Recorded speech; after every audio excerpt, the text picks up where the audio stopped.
Smith, and I specialize in making embroidered masks that you can wear over glasses. And in this video, I'm going to be showing you the making of a clicker-inspired mask commission. I had never made anything like this, so I decided to sketch out what I thought the mask might look like, but it ended up looking kind of like a cabbage.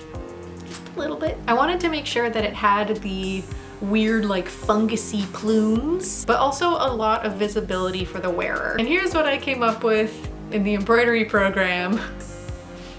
It still looks like an ugly cabbage. I wanted to try something a little bit different with this mask because the clicker has like a lot of gross textures. So I decided to hand paint this mask, which I've never done before. So I was quite excited to play with that. I sometimes make deals with my commissioners where I give them a bit of a discount and then they let me keep the design to remake and sell again later. And my commissioner did this. So I'm happy to say that I will probably be making more of these clicker inspired masks later on in the future. Anyways, let's move on to the making of this mask. In the beginning of every project, I have to get the machine ready.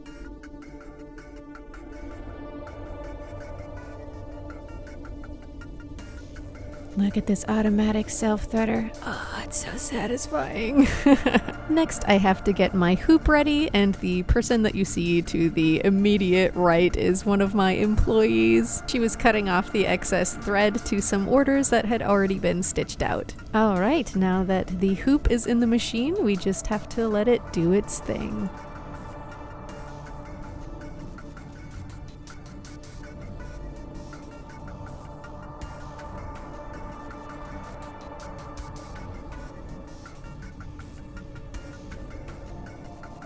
And here are all the finished pieces ready to be cut out and soaked. Unfortunately, I forgot to film soaking them, but I do remake pieces and soak those later, so you will get to see. And now I am getting ready to sew all the pieces together.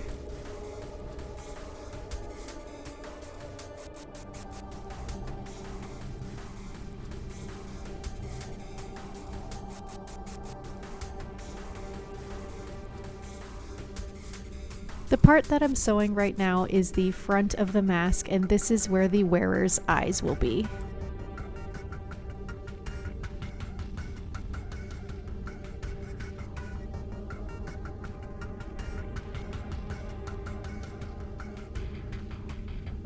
My hand's kind of in the way, but now I am sewing on my label. All of my masks have this little label on the side.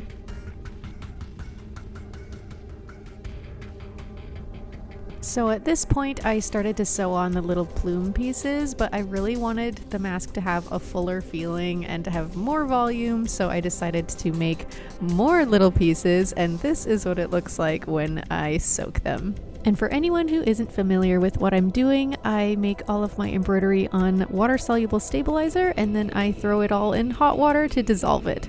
And now I'm sewing on all the little pieces. This part was quite enjoyable because it felt like I was putting together a little puzzle. I really enjoyed seeing where all the pieces fit together best.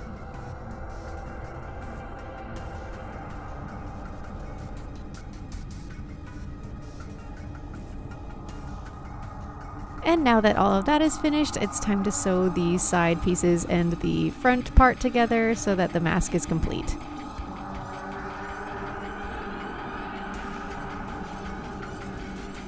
Ta-da! Let's see what it looks like.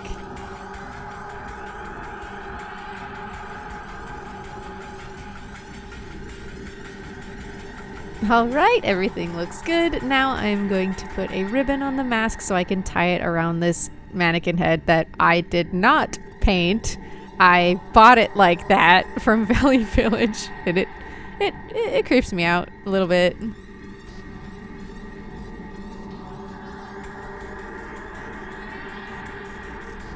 And here are the paints that I'm going to use. My commissioner requested that I use red, orange, and like sickly green colors.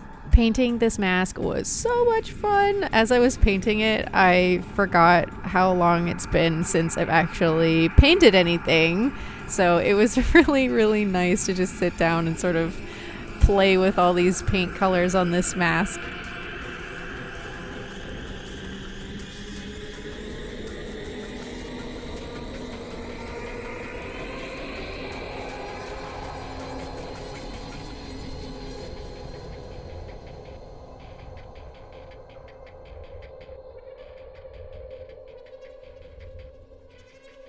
My commissioner requested that I put some blood red paint around the mouth, so that is what I'm doing right now.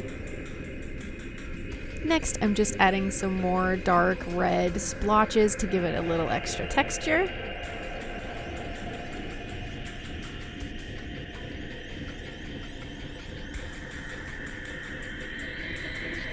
At this point, I had shown the mask to my commissioner, and they requested that I add some dark green veins. And now the mask is complete.